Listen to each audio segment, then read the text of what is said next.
What is going on, everyone? Welcome to another episode of Bucks on Deck. We're continuing our season preview for each minor league affiliate.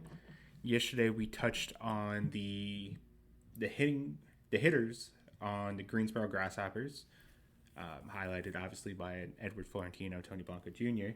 Today, we're going to pivot over to the pitching side, and I think if anyone has followed the site long enough knows I'm quite the pitching guy. I love me some pitching. So I always love an opportunity to kind of go in and break down some of the pitching staff. There's no marquee name on Greensboro's staff. There are a couple guys who I've either seen in previous years or have seen a little bit that I am kind of intrigued by, that maybe if they make a couple steps forward, take a step forward, they can start getting there. There is one player who is on our top prospect list. Obviously, go to Bucks on Deck, get you a paid subscription. You can take a look, full breakdown, full scouting report, videos, outlooks, all that kind of stuff on nearly 40 of the top prospects in the Pirate system. We don't do a numbered list anymore. It's more of a tiered list. So kicking up, we're going to kick off. This guy, he's on the injured list, Matt Ager. He's a guy that I had a chance to talk to last year while I was in Bradenton. He was a guy that I was very high on during the draft process while he was at UC Santa Barbara. Didn't have the best of year, control issues. The fastball velocity was averaged under 90 miles an hour. Apparently there's like a video breakdown of him on Twitter, of him at like Driveline or a similar place, of him throwing bullpen sessions and getting back up to 95, 96, and that would be much more exciting compared to the 89, 90 that he was doing. Throws from a little bit of a higher arm slot, so he gets a lot of ride with the fastball. Analytically, it's good extension as well. So that does help the 89-90 play up a little bit better than it usually would. But obviously, I think as a pitching prospect, especially nowadays, you're gonna want to be able to top out up to 96 if given that choice. On the injured list, did pitch in a game in spring training. Velocity wasn't up to that 96, but it was better than what it was the previous year. This guy is the guy that I mentioned, that he is on our top prospect list. If you want to read more on him afterwards, he's a guy that me personally I'm very high on, as like he's still probably in like the lottery ticket stage, but Carlos Castillo took a big step last year. Posted a 3.79 ERA through 95 innings as a 19-year-old. Finished the year in Greensboro. I had a chance to see him in Bradenton. I think he's a guy who can definitely... The stuff did look... He started opening day for Greensboro through 5 shutout innings, struck out 4. He's definitely a guy that... the stuff looked like it took a step forward. Now, the velocity from when the broadcaster did mention it was still in the 92, 93 range. Maybe you want to see... You obviously maybe would like to see it a little bit more. It does look like he's a little more physically filled out a little bit more than the year prior. So maybe as the season goes on, we'll see the velocity tick up a little bit. But he was more of like kind of like a sinker, slider kind of pitcher from a lower arm slot. Was getting the fastball was zipping it in up at top of the strike zone. I really liked seeing that from him. It's just an interesting guy. He's super young. He'll be 20 he just turned 20. So he'll be 20 for the entire 2026 season. And he'll do so at Greensboro. He definitely has the potential, after throwing 95 innings last year, to hit the century mark this year, which would be a big step. Is a huge step in any pitcher's development.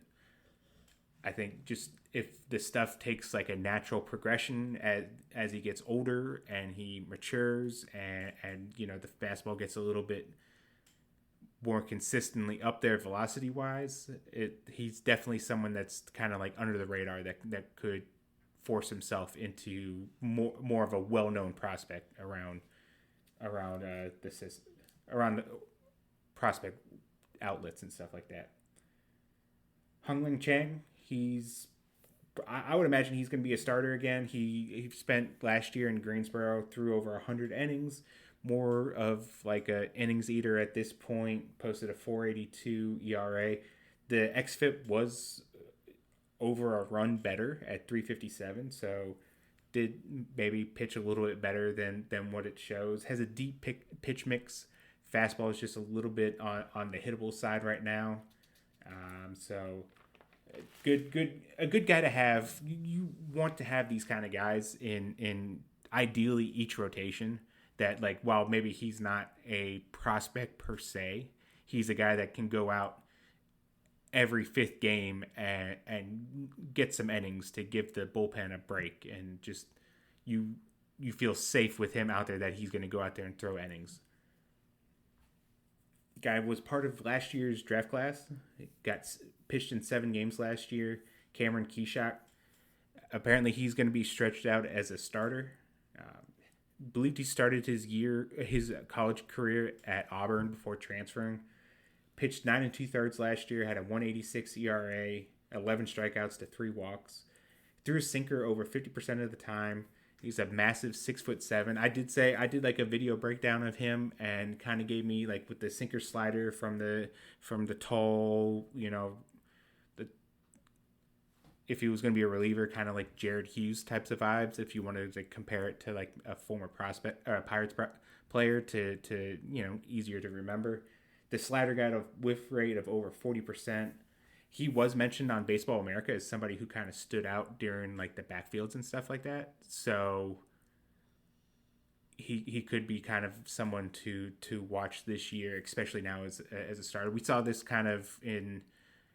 saw this last year too, with like a more under the radar and unheralded type of draftee signing out of college with Connor Whitgreff. He got put in the rotation. Next thing you know, he threw 116 innings and was one of the more reliable starting pitchers in the system. I don't know if Keshak's going to have the same level of success, but it's a similar profile heading that way. Repeating Greensboro will be Carlson Reed, former closer at West Virginia. 4-pitch mix. He throws 2 distinct type of fastballs, a slider and a changeup. The secondary pitches are kind of what has him, kind of what made people take notice of him. The fastball velocity is kind of low. He gets above average extension, but the fastball shapes aren't really the greatest. But he does do well despite that when he's throwing strikes, which that's his biggest issue, because the slider and changeup do profile as plus or above average to plus level pitches. His biggest thing is going to be throwing strikes. He walked 53 batters in 70 2/3 innings last year, which for any starting pitcher, that's got to come down. I do believe he's probably a reliever in the long run. I don't mind. I never mind when teams want to give certain pitchers like as long of a look as in the rotation as possible, especially when you have 2 solid secondary pitches like Reed does. But I think at the end of the day, the fastball is just going to play better out of the bullpen. Looking at some of the other pitchers, we got Jacob Bimby, who was a 2024 draft pick, but he didn't play in 2025 due to an injury. Sinker change, slider, 4-seam. Has a very flat approach angle for those who are into analytics and stuff like that. It's a lower arm slot. He did walk 7 batters in 4 innings, had a 13.50 ERA. He was a guy that the Pirates gave an overslot bonus to. So obviously they saw something in him that made the Pirates want to give him that. And he was like he was like a 12th round draft pick.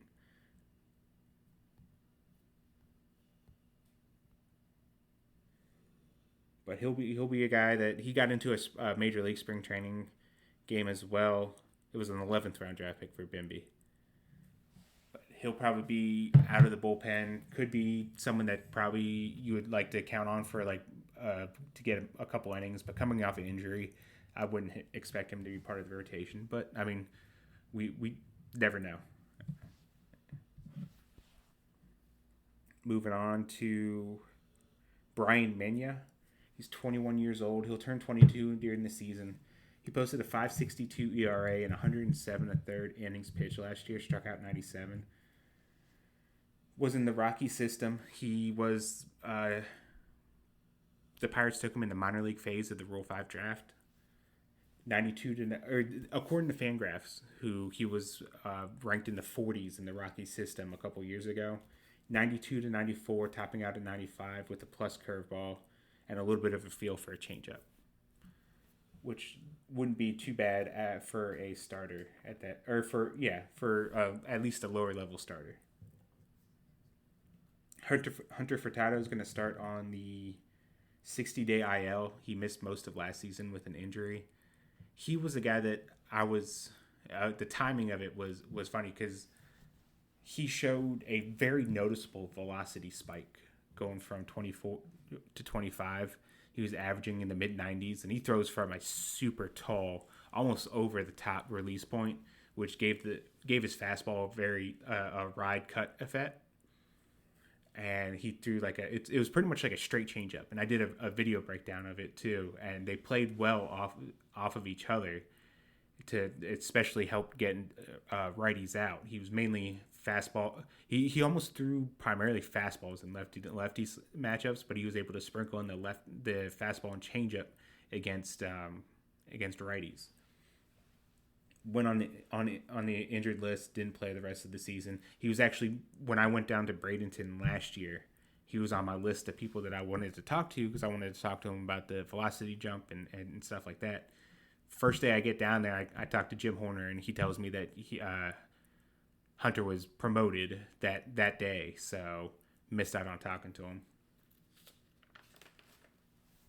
Owen Kellington, he's probably the forgotten guy of that 2021 draft class. You know, the Pirates went underslot with Henry Davis with the first overall pick. They went underslot with a couple other picks, and that helped him to kind of go all in on some high upside prep players. Kellington was their 4th round pick. Has missed quite a bit of time with injury. His last full season was 2023, where he threw 80 innings and had a 3.94 ERA with Bradenton. Missed all of 2024. Came back mid to late season in 2025 through 32 and 2/3 innings. Had a 3.31 ERA. Pitched in the opener, had 1 inning and a walk. He's a guy with the analytics, kind of likes the carry that he gets on the ball with the approach angle. Throws from a higher arm slot. It's just he kind of like Matt Ager, to where the fastball velocity was 89, 90 miles an hour. So especially for a right-handed hitter, a lot lower than what you would like. Mixes in a really good curveball, good changeup. Had a slider at 1.2. So nice pitch mix. He'll be 23 for the season, which obviously that's a little bit older than you want in Greensboro, but he's missed time with injury, and the pedigree is definitely there for him to maybe, now that he's another year back from surgery and he's healthy again, we'll start seeing some him pitch enough to maybe make a jump to Altoona by the end of the season. Some of the other guys that are going to be on the team, Jacob Deese was a late round draft pick for the Pirates. He's been in the bullpen a couple years. It looks like he's dropped his arm slot a lot lower to where he's throwing more of as a sidewinder kind of guy. Junior Flores, Kyle Larson were also minor league Rule 5 picks. Jose Garces, not the chef. He had a pretty good year, or he had a better year last year when he started throwing strikes. But he'll help out in the bullpen. Inmir Lobo, one of the guys that gets incredibly high carry on the fastball, but he only throws 88, 89 with the changeup. Helps him against. So he does.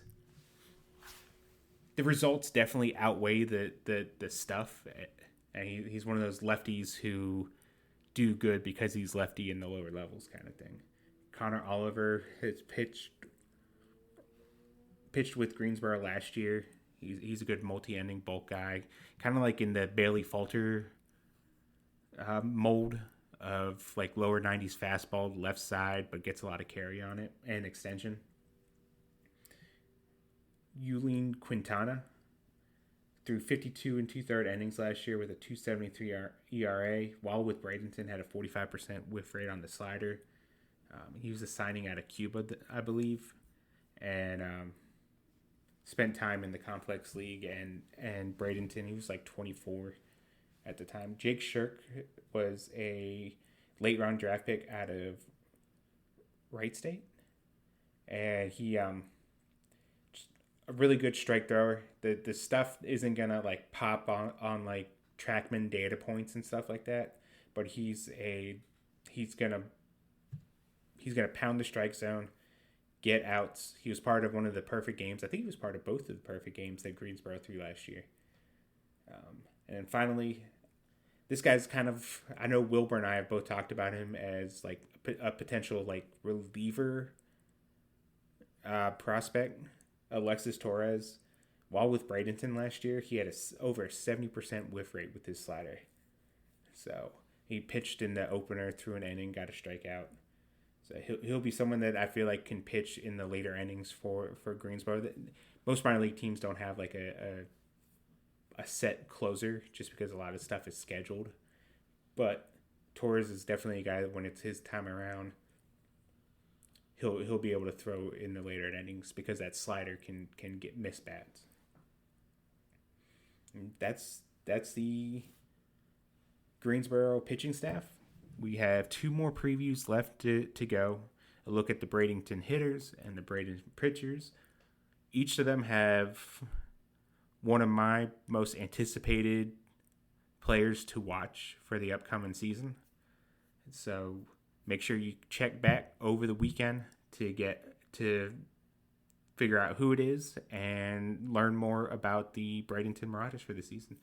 Again, thanks for tuning in. Make sure you subscribe to Bucks on Deck Substack. Go over to the YouTube page. We're doing more YouTube videos and stuff like that. I have another one coming out. That'll be out early next week. I'll have loads of video from my time in Greensboro. I upload videos on every player. I try to make sure that I have at least something on every single player in the system, at least that I've been able to see live. So subscribe to the YouTube channel. I'll have the link in the bio here, and subscribe to Bucks on Deck Substack, and we'll see you guys next time.